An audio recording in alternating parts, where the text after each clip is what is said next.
কোনো না কোনো ভাবে একটা দীর্ঘ সময় লেগে আছে পার্টির ভিতরে থেকে পার্টির বাইরে থেকে।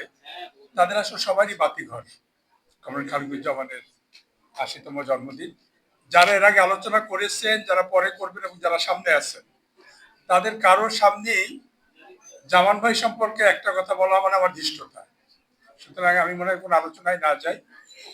আমি শুধু আমার অভিজ্ঞতা বলতে পারি যে আমাদের প্রজন্ম, মানে আমার জন্ম ৫৮-তে, জামান ভাইয়ের ১০ বছর পরে, সেলিম ভাইয়ের ১০ বছর পরে, এই প্রজন্মের যারা এখানে আছেন তারা সবাই একমত হবেন আমাদের সময়টাই হচ্ছে ছিটকে পড়া, ভাঙচুর হারার মাঝখানে থাকা। কে কোথায় যাব, কে কোন নেতার সাথে যুক্ত থাকবো, কে কোন দলে থাকবো, এই যে আমাদের জীবনটা গিয়েছে, এই জীবনে এখন মনে হয় যে ওই আমার বাড়ি তো ঝালকাঠি, মানে নদীর দেশে, ওই ঘূর্ণিঝড় নদীতে ঘূর্ণির মধ্যে একটা বাঁশ কুবে দেয় যাতে ওই ঘূর্ণির মধ্যে কচুরিপানাগুলো যুক্ত হতে পারে এবং ওটা যে স্থির থাকে একটু এখানে।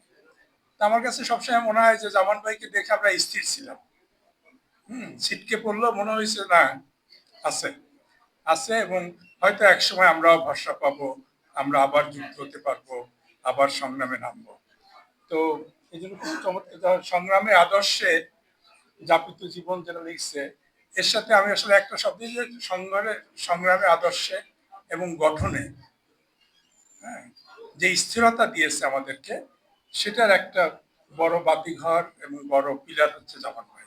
জামান ভাইকে দেখে আমরা এখনো সাহসী হই এবং দূরে থেকে হলেও ওই বাতিঘরের মতো মনে হয় যে পৌঁছাতে পারবো, এই ঝঞ্ঝা একদিন শেষ হবে, সে আশায় আছি। জামান ভাই দীর্ঘজীবী হবে দৈহিকভাবে এবং তার আদর্শ থাকবে বহুদিন যাবৎ, এবং আমাদেরকে, আমাদের পরবর্তী প্রজন্মকে পথ দেখাবে কিভাবে ধৈর্য ধরে স্থির থেকে এগোতে হয়। ধন্যবাদ, শুভেচ্ছা।